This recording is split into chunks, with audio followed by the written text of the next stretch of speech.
कहानी की शुरुआत में हमको बताया जाता है कि ये टाइम आज से हजारों साल पहले का है। यानी वो टाइम जब इजिप्ट के पिरामिड्स भी नहीं बने थे। यहाँ के लोग कबीलों की सूरत में रहा करते थे और तभी इस वक्त में एक कबीला आया। वहाँ पर जिस कबीले का सरदार था मेमनोन, उसने एक एक करके सारे कबीलों पर अटैक कर दिया और बाद में वहाँ पर कब्जा कर लिया। उसके जीतने की सबसे बड़ी वजह एक जादूगरनी थी, क्योंकि वो फ्यूचर देखकर मेमनोन को उसके हार और उसकी जीत के बारे में बता दिया करती थी। और तभी उसी के अनुसार मेमनोन अपने सारे प्लान बनाया करता था। और आजाद कबीले बहुत थोड़े से ही रह गए थे और वो मेमनोन से लड़ना नहीं चाहते थे। और इनके ना लड़ने की वजह भी वो जादूगरनी थी, क्योंकि वो जानती थी जादूगरनी फ्यूचर देखकर मेमनोन को सब कुछ बता देगी। कुछ कबीले के राजा ऐसे भी थे जो मेमनोन से लड़ना भी चाहते थे, इसीलिए वो उन 3 खतरनाक किले के किलर्स को वहाँ पर बुलवाते हैं। बात ये थी कि इन किलर्स का पूरा कबीला खत्म हो चुका था, अभी ये सिर्फ 3 रह गए थे और ये बचपन से ही कातिल है। इनमें से जो सबसे बहादुर होता है, एक्चुअल में जो मूवी का हीरो भी है, उसका नाम मेथियस होता है। राजा उन्हें कहता है कि तुम्हारा काम ये है कि तुमने उस जादूगरनी को मारना है। इस काम के बदले राजा उन्हें 20 प्रेशियस स्टार यानी हीरे के पत्थर देता है और ये बेशकीमती पत्थर ही उनके खजाने का आखिरी दौलत थी।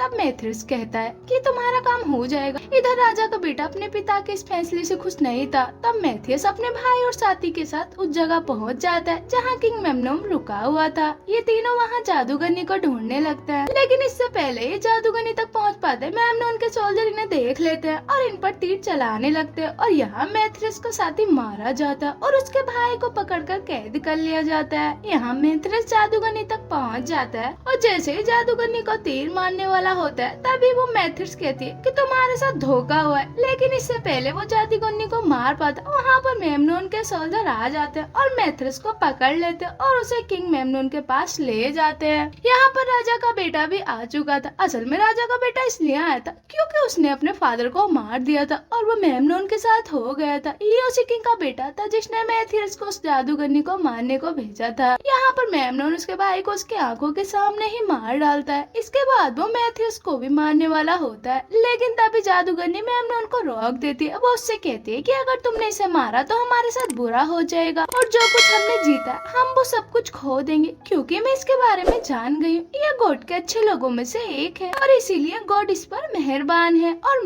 मेमनोन इसकी बात मान जाता है और उसको नहीं मारता, लेकिन पनिशमेंट देने के लिए मेमनोन मेथियस को उसके दोस्त को जमीन में गाड़ देता है। अब इनके आसपास बहुत सारे बॉक्स थे। अब ये बॉक्स इतने ज्यादा खतरनाक थे जो इंसान को खाकर से क्लिक में बदल सकते थे, लेकिन वो जो चोर होता है वो खुद को आजाद करने में कामयाब होता है। साथ ही साथ मेथियस को भी निकाल कर उसकी जान बचा लेता है। अब मेथियस मेमनोन को मारकर अपने भाई का बदला लेना चाहता है, इसीलिए वो उस चोर के साथ किंगडम की तरफ निकल पड़ता है। इसी तरफ हमें मेमनोन दिखाया जाता है जो बाकी कबीलों पर कब्जा करने की सोचता है, लेकिन जादूगरनी उसे ऐसे करने से मना करती है। वो कहती है कि लड़ाई झगड़ा करके कभी भी सुकून और अमन हासिल नहीं किया जा सकता। इस पर मेमनोन कहता है कि मैं पूरी दुनिया का राजा बनना चाहता हूँ और राजा बनने के बाद मैं तुमसे शादी कर लूंगा। इस पर जादूगरनी कहती है अगर मैं तुम्हारे साथ रिलेशनशिप में आई तो मेरी फ्यूचर देखने की पावर खत्म हो जाएगी। इस पर मेमनोन कहता है कि एक बार मैं सब कुछ हासिल कर लूँ, उसके बाद हमें तुम्हारी किसी भी पावर की जरूरत नहीं पड़ेगी। अब मेथियस और वो चोर इस किंगडम में आ जाते हैं जहाँ पर मेमनोन रहता है। यहाँ पर एक बच्चा मेथियस के कीमती स्टोन लेकर भाग जाता है। मेथियस उस बच्चे को पकड़ लेता है क्योंकि वो लड़का यहीं का था, इसीलिए यहाँ के कोने कोने को जानता था। इसीलिए मेथुन उससे मेमनोन तक जाने का रास्ता पूछता है। वो बच्चा उसे महल तक ले जाता है जहाँ पर उन्हें एक बूढ़ा आदमी मिलता है जो बारूद बनाता था। वो आदमी भी मेमनोन को ज्यादा पसंद नहीं करता था क्योंकि मेमनोन उसके साथ भी अच्छा व्यवहार नहीं करता था। वो चाहता था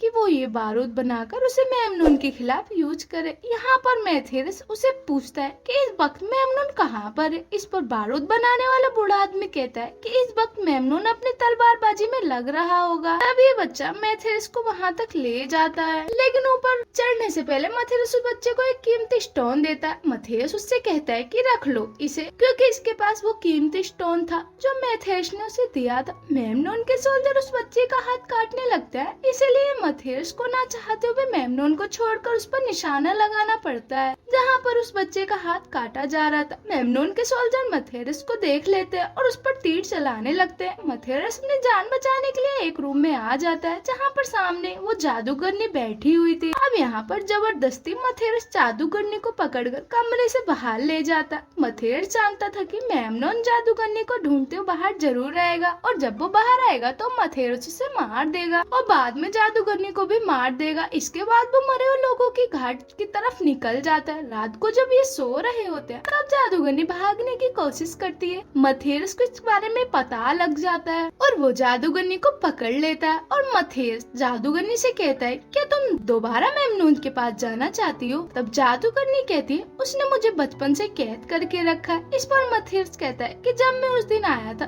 तुमने मुझे मेमनून से क्यों बचा लिया था? इस पर जादूगरनी कहती है कि मुझे पता था कि तुम ही हो जो मुझे वहाँ से निकाल सकते हो। इसके बाद मथेरस उसको आजाद कर देता और कहता है कि अब तुम जाना चाहती हो तो जा सकती हो, लेकिन मुझसे ज्यादा खतरनाक बाहर की दुनिया है। और जादूगरनी वहाँ पर रुक जाती है और वहाँ से नहीं जाती। मॉर्निंग में ये लोग आगे बढ़ते हैं और तभी मथेरस देखता है कि मेमनून खुद नहीं आया बल्कि अपने सोल्जर भेजे होते हैं जो थोड़ी दूरी पर ही है। तब मथेरस अकेले ही लड़ने के लिए निकल पड़ता है। दरअसल मथेरस को पता होता है डेजर्ट में एक तूफान आने वाला है, इसलिए वो अपनी आंखों को बचाने के लिए कवर पहनता है। जब वो उन सोल्जर के पास पहुंचता है तो डेजर्ट में काफी बड़ा तूफान आ जाता है जिसकी वजह से मेमनून के सोल्जर को कुछ भी दिखाई नहीं दे रहा था और इसी बात का फायदा उठाकर मथेरस एक को मार देता। अब यहाँ पर मेमनून का जो खास आदमी था उस पर एक तीर होता है जिस पर बिच्छू का जहर लगा हुआ था। वो मरने से पहले उस तीर को मथेरस के मार देता है जिसकी वजह से मथेरस की पूरी बॉडी में जहर फैल जाता है, लेकिन जादूगरनी जादू से सारा जहर निकाल देती है जिसकी वजह से मथेरस की जान बच जाती है। अगले दिन मथेरस एक वर्ड के जरिए ये पहुंचाता है कि तुम्हारे सारे सोल्जर मारे जा चुके, लेकिन यहाँ पर मेमनून अपने साथियों से झूठ बोल देता है कि मथेरस मर चुका है। यहाँ पर मेमनून के ऑफिसर बार बार मेमनून की जादूगरनी के बारे में पूछ रहे थे।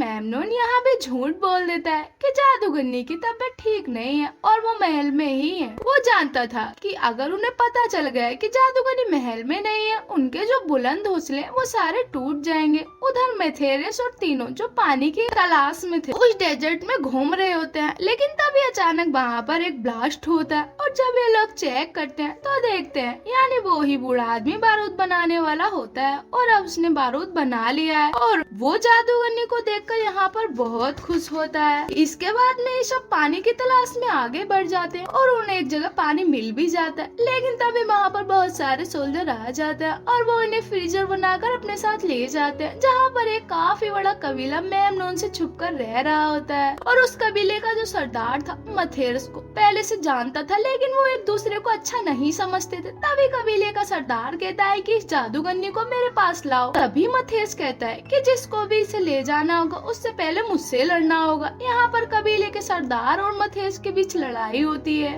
कबीले का सरदार इतना बहादुर होने के बावजूद भी मथेरस उसे हरा देता है और कबीले का सरदार मथेरस से कहता है कि हम दोनों का दुश्मन एक ही है, क्यों ना हमें मिलकर उसके खिलाफ लड़ना चाहिए। कबीले का सरदार कहता है कि उसकी इतनी बड़ी आर्मी से कौन लड़ेगा, जिस पर मथेरस कहता है मैं लड़ूंगा। कबीले का सरदार भी अब उन्हें अपने कबीले में रहने की इजाजत दे देता है। रात को जादूगरनी के पास जब एक बच्चा आता है तो जादूगरनी को एक विजुअल दिखाई देता है जिसमें वो देखती है कि मेमनून के लोग यहाँ पर अटैक कर दिया है, साथ ही साथ पूरे कबीले को डिस्ट्रॉय कर दिया और वो उन सारे बेकसूर लोगों को भी मार रहा था। तो इसीलिए जादूगरनी मथेरस के पास जाती है और मथेरस को सब कुछ बताती है जो उसने विजीवन में देखा था। और मथेरस कहता है कि मेमनून की मौत मेरे हाथों लिखी है, उसे मैं ही मारूंगा। तब जादूगरनी को एक बार फिर से विजीवन आता है जिसमें वो देखती है कि मथेरस को तीर मार दिया है और मथेरस इंजर्ड है और अपनी आखिरी सांसें गिन रहा है। और जब जादूगरनी अपने कॉन्शियस में वापस आती है तो वो देखती है कि तुम मारे जाओगे, ये तुम्हारी डेस्टिनी है। इस पर मथेरस कहता है कि मैं अपनी किस्मत खुद लिखता हूँ और वो उसके बाद हमें देखने को मिलता है वो दोनों फिजिकल रिलेशन बना लेते हैं। जादूगरनी के अनुसार अगर वो किसी से रिलेशनशिप बनाएगी तो उसकी शक्तियाँ चली जाएंगी और इसी वजह से उसकी सारी शक्तियाँ चली जाती हैं। यहाँ पर जादूगरनी चुपचाप मेमनून की तरफ चल पड़ती है क्योंकि वो नहीं चाहती कि उसकी वजह से बेकसूर लोग मारे जाएं। अगली सुबह जब मैथियस उठता है और अपने आप को अकेला पाता है तो वो मेमनून की तरफ अकेला ही जाने लगता है क्योंकि वो नहीं चाहता था कि जादूगरनी वहाँ जाकर एक बार फिर से फ्रीजर बन जाए और वो अकेला अकेले ही निकलने लगता है। इस पर कबीले का सरदार मैथियस को कहता है कि रुको,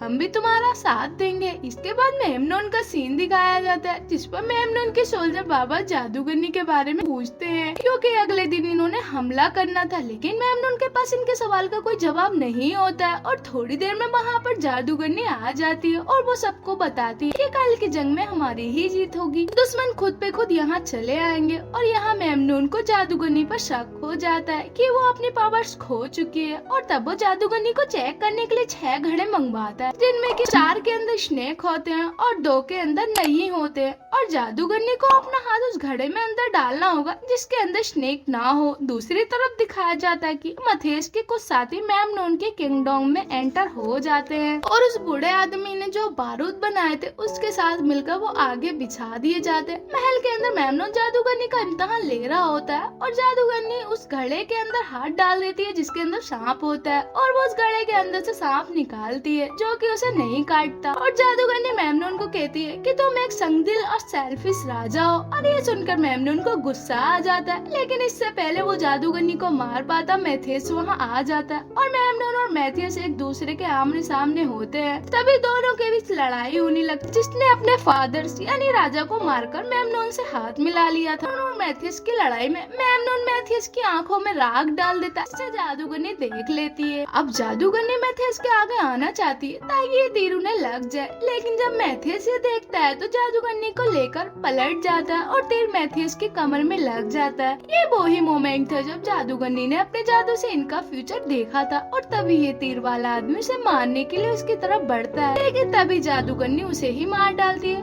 अब मथेस काफी ज्यादा इंजर्ड था। अब वो एक कमान उठाता है, यानी जो तीर उसकी कमर पे लगा होता है वो उसे निकालता है और इस तीर कमान से मेमनोन की तरफ निशाना करता है, लेकिन मेमनोन इसी तरह एक तीर अपनी तलवार से रोक दिया करता था और इसी बार भी वो तीर रोकने की कोशिश कर रहा था, लेकिन उनका तो खेल खत्म हो गया था। अब यहाँ का राजा मैथियस को बना दिया जाता है। इसके बाद कबीले का सरदार वहाँ पर आकर उसको गुड बाय कहकर वहाँ से चला जाता है। इसके बाद जादूगरनी कहती है कि अब हमारे किंगडम में सुकून है और अमन होगा। इसके बाद मैथियस जादूगरनी से कहता है कि मुझे पता चला था कि मेरे साथ रिलेशनशिप में आने के बाद तुम्हारी शक्तियाँ चली जाएंगी, क्या सच में ऐसा है? तब वो कहती है कि नहीं, ये सब झूठ था, मेरी पावर्स अभी भी बरकरार है। मैथियस पूछता है कि कबीले में सुकून और अमन कब तक रहेगा? इस पर जादूगरनी कहती है कि कोई भी चीज हमेशा के लिए नहीं होती, सबकी तरह किंगडम भी डेस्टिनी होती है। मैथियस उसको कहता है कि मैंने तुमसे कहा था ना, मैं अपनी किस्मत खुद लिखता हूँ और मैं अपनी किस्मत खुद ही लिखूंगा। इसी के साथ ही मूवी यहाँ पर एंड होती है।